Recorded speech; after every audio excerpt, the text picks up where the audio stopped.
Hi, my name is Luca, and I will be doing my ethics report on the Space Shuttle Challenger disaster. On January 28, 1986, the Space Shuttle Challenger would be ready for a scheduled launch en route to the International Space Station. However, this trip would end up being disastrous. On its ascent, there was an O-ring failure due to cold weather.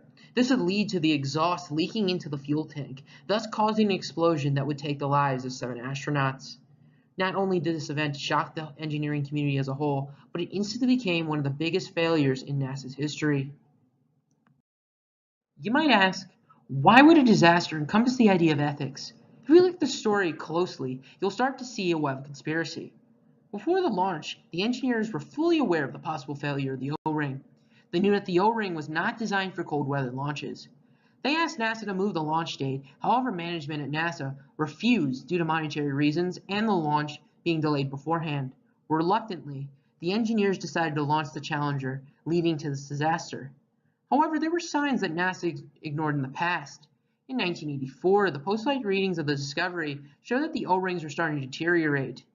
This occurred again in 1985, with Challenger getting similar results from its post-flight readings.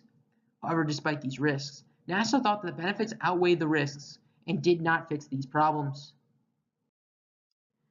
So this brings up the question of ways to mitigate this problem.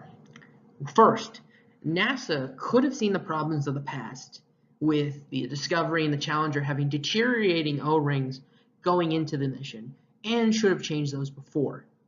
Secondly, there should have been better communication on both sides.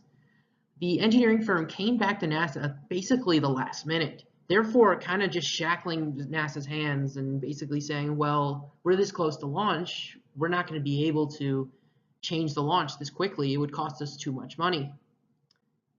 Lastly, since it was such a major oversight by management, I think this situation would be a good one where an engineer would whistleblow to the media.